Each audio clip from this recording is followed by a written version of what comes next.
Hi everybody, Dan Illman, Matt Bernier, taking a look at race number 4 at Belmont Park on Belmont Stakes Saturday. It's the Grade 1 Acorn for 3-year-old fillies going a one-turn mile, and you can play it with your own DRF Bets account. Will Justify take the crown? We'll find out on Saturday. One thing we do know for sure is you can join the Belmont Stakes action with free cash. Learn more at drf.com/bet. Let's take a look at the field, and it is a good field for the Grade 1 Acorn, led by Kentucky Oaks winner, the number 3, Mona Moy Girl, who has been just brilliant this season for trainer Brad Cox. In the Kentucky Oaks, she had a tough post. I thought Flo gave this filly a great ride. Aggressive out of the gate, achieved position, and then this filly does what she does on the turn. She blew this thing open 3 furlongs from home, and then she had to work a little bit. I got to be honest, that to me was the most impressive piece of the entire effort, was the fact that when Wonder Godot looked her in the eye, this girl, Monomoy Girl, dug in game and she turned her away. I know there was a little bit of bumping, a little bit of contact, but in the grand scheme of things, I can't knock anything about that Kentucky Oaks effort. And realistically, what can you knock about her for what she's done in 7 lifetime starts? She's a neck away from being undefeated.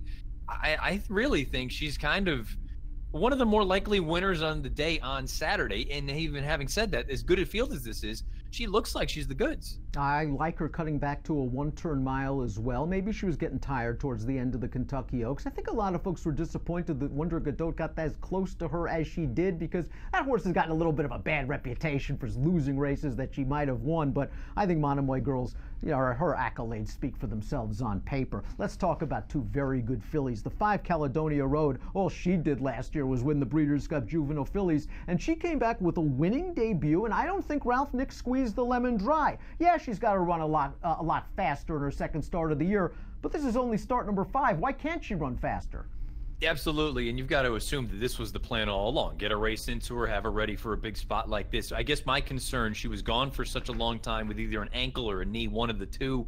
She comes back, she's late with the lead change. I know she beat the field pretty convincingly, and the runner-up was the next out winner with a 79. I think she's going to need to run the race of her life, and the problem is, it's not as though she's got to beat one horse. She's got to beat 2 or 3 really good ones.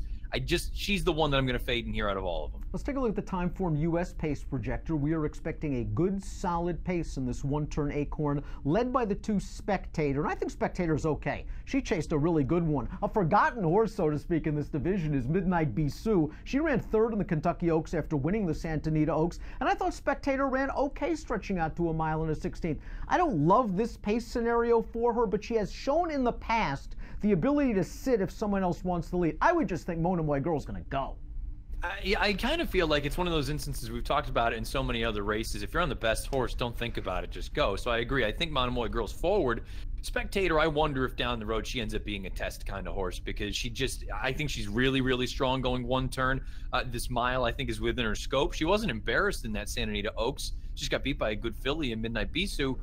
Look, I wouldn't argue with anyone that looked at her and said, you know what, if I want to try to beat Monomoy Girl, maybe it's with her. Caledonia Road won the Breeders' Cup Juvenile Fillies. The beaten favorite in that race was Moonshine Memories, who just raced on a dead rail all the way around the track, and I think you can give her an easy excuse for that race. And I think you can give her an excuse for her most recent start, her first start of the year. It just looked like a classic prep where they wanted her to run through the stretch and have her ready for the big money.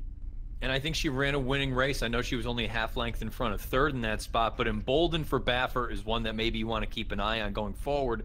And also, that was a day that just felt like horses coming from off the pace did pretty well, and she was relatively close to hot fractions throughout. She made a move, and okay, she got a little bit tired down the end, but I can understand that. First start since the Breeders' Cup. I think you're going to get a much improved Moonshine Memories this time around. Maybe not good enough to beat Monomoy Girl, but I think you're going to get the best version that she has. Tug Vuv, to me's got a shot in here because she's run some fast races and she's relatively unexposed. This is start number 4 for her. She might have some improvement still left, and last time out she was just beaten by a horse, Mia Mischief, who you and I thought laid over the field in the 8 Bells. Now the 8 Bells hasn't exactly come back quick yet, but this filly's got upside now, great outside post position.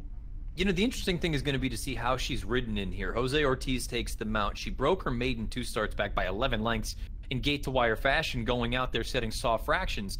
She's sat a little bit in each of these past 2, and look, Mia Mischief is a very talented girl. If she was in here, she'd be interesting. But there's a part of me that wonders, that outside post, you would think naturally they're going to sit and work out that beautiful stalking trip.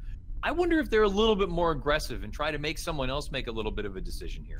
I've always been a fan of the number 4 Geo game for Mark Casse, but I'm sort of getting to the point right now where she wins when she gets nice, comfortable pace setups up front in 2-turn races. And the problem is they're going to be going a lot faster in this 1-turn race, and she may have to come from far out of it.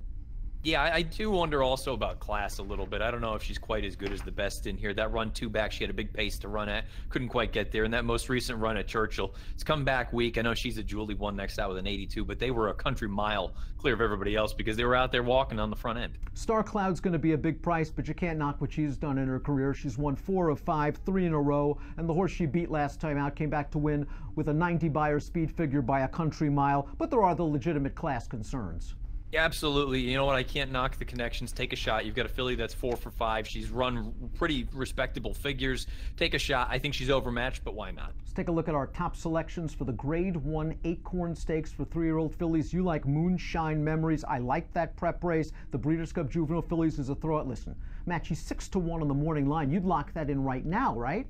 Yeah, I made her 4-1. I kind of look at her and say, I wonder if some people have just gone sour on her because of these 2 most recent efforts where, oh, you lost to a horse that no one's ever heard of and emboldened, and then 2 starts back, you were as bad as you were as the favorite.